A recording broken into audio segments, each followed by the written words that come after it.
আরে বাবা, এটা কি? এটাকে দেখে তো অনেক ভয় পাইছি। এনার খুব মন খারাপ।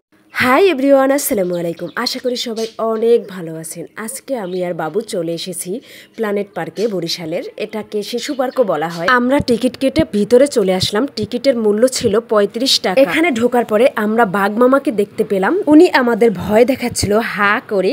আর এটা কি? এটাকে দেখে তো অনেক বেশি ভালো লাগতেছিল। ইনি খুব রেগে আছে মনে হচ্ছিল। শিশু পার্কে ঢোকার পরেই কিন্তু একটা বড় মাঠ আপনারা দেখতে পাবেন, যেখানে বনভোজন কিংবা অন্যান্য ইভেন্টের জন্য বুকিং দেওয়া হয়। তাছাড়া এখানে বাংলা নববর্ষ বা ইংরেজি হ্যাপি নিউ ইয়ারে খুব সুন্দর করে অনুষ্ঠান হয়। শিশু পার্ক মূলত শিশু কিশোরদের বিনোদনের একটি খুব সুন্দর স্থান। এখানে শিশু কিশোরেরা আনন্দ বিনোদনে মেতে ওঠে। পুরো পার্ক জুড়েই রয়েছে শিশুদের আনন্দ দেওয়ার জন্য বিভিন্ন ধরনের রাইডের ব্যবস্থা। তাছাড়াও রয়েছে এরকম সুন্দর সুন্দর বানানো পশু পাখি,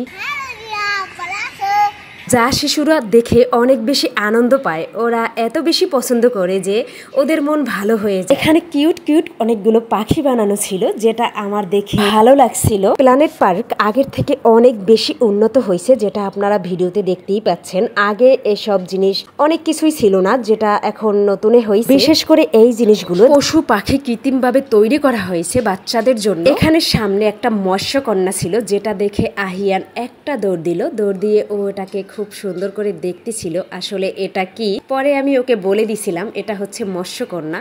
ও বলতেছিল এটা একটা মানুষ, কিন্তু মাছের মতো কেন। তারপরে আমি ওকে বুঝাইয়া বললাম এটা পুকুর থেকে উঠেছে, সেহেতু ও মাছ এবং মানুষ। উপরে উঠে বসে আছে এজন্য মানুষ, আর পানির ভিতরে থাকে এজন্য মাছের মতো ও। বাচ্চা মানুষ কিভাবে আর বুঝাবো, অনেক বেশি প্রশ্ন করতেছিল, তাই যেটা মাথায় আসলো সেইভাবেই ওকে বুঝাইয়ে দিলাম। এখানে জঙ্গলের ভিতরে একটা ছোট্ট হরিণ ছিল। আমরা কিন্তু এখনো কোনো রাইডে উঠি নাই। আমরা শিশু পার্কের ভিতরটা পুরোটা ঘুরতেছি। আর এইটা ছিল পুষ্কুনির চারপাশে সুন্দর সুন্দর জিনিস ছিল, সেগুলোই আমরা ঘুরে ঘুরে দেখছিলাম বাবুকে নিয়ে। শান্তা মারিয়া এই রাইডে আমি কখনোই উঠবো না, আর আমার বাবু কখনো উঠবে না, কারণ এই রাইডে আমরা একবার উঠে এত বেশি অসুস্থ হয়ে গেছি। তাই এটাকে আমি প্লাস বাবু দুজনই অনেক বেশি ভয় পাই। এরা কিভাবে উঠে এইভাবে দুলতেছে আসলেই আমি জানি না। এটা অনেক বেশি অসুস্থ করে দেয়, আমাদের মাথা ব্যথা করে। যাই হোক, এখানে কিন্তু আবার অনেকগুলো পাখি দেখতে পেলাম। এগুলো বক পাখি, আমি যদি ভুল না করে থাকি। প্ল্যানেট পার্কে পিকচার এবং ভিডিও করার জন্য খুব সুন্দর সুন্দর জায়গা রয়েছে। এই জায়গাটায় বাবু উঠে গেল। ও বলতেছিল আমাকে ভিডিও করে দাও, ছবি তুলে নাও। আমি ছবি তুলছিলাম, ভিডিও করছিলাম। আর এই জায়গাটা কি হবে আসলে আমি জানি না। যদি কেউ জেনে থাকেন অবশ্যই কমেন্ট করে জানাবেন। আমার জানা নেই এখানে আসলে হয়তোবা কোনো রাইডের ব্যবস্থা করা হবে।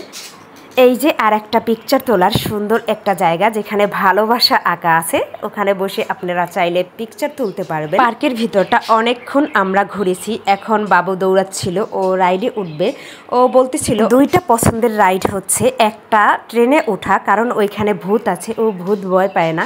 আর হচ্ছে ঘোড়ায় ওঠা। এই দুইটা জিনিস ও অনেক বেশি পছন্দ করে। ও আসলেই এগুলাই উঠবেই। তাই আমরা ঘোড়ায় ওঠার জন্য ওইখানে চলে গেলাম। এখানে টিকিট নিলাম ৫০ টাকা করে। টিকিটের মূল্য অনেক বেশি মনে হলো আমার কাছে। আমি অনেক দিন যাবত এই বিষয়টা নিয়ে কথা বলবো করে, কিন্তু হয়নি। আজকে এই যে প্রবেশ মূল্য ৩৫ টাকা করা হয়েছে, যেটা আগে ছিল ২০ টাকা। ছাড়া আগে বিভিন্ন রাইডের জন্য নেওয়া হতো ২০ টাকা করে। এখন কিন্তু প্রত্যেকটা রাইডের জন্য ৫০ টাকা করে গুনতে হচ্ছে। কিছু কিছু রাইডে তো ১০০ টাকার মতো এরকম নেয়, যা গরিব এবং মধ্যবিত্তের জন্য অনেক বেশি। তারা তাদের বাচ্চাদের নিয়ে এখানে ঘুরতে আসলে তাদের বাচ্চারা যদি অনেকগুলো রাইডে ওঠে, দেখা যায় যে ৪০০-৫০০ টাকা এমনিতেই চলে যায়। যদি কর্তৃপক্ষ আগের মতো করে এখানের টিকিটের মূল্য কমাতো, তাহলে অনেক বেশি ভালো হতো। যাই হোক, আমি আমার ব্যক্তিগত মতামত এখানে দিলাম। আপনাদের মতামত আপনারা জানাবেন অবশ্যই কমেন্টে। এখানে প্লেন রয়েছে, আপনারা চাইলে এই প্লেনগুলায় উঠতে পারবেন। ৫০ টাকা কইরা টিকিটের মূল্য। আমরা উঠবো না, আমি যেহেতু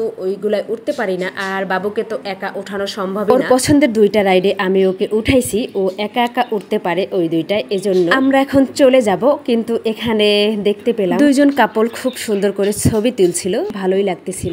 আজকের পুরো ভিডিওটি আপনাদের কেমন লাগছে অবশ্যই কমেন্ট করে জানাবেন। ভিডিওটি এখানেই শেষ করব। আপনারা সবাই অনেক বেশি ভালো থাকবেন। দেখা হবে নেক্সট কোনো ভিডিওতে। আল্লাহ হাফেজ, আসসালামু আলাইকুম সবাইকে।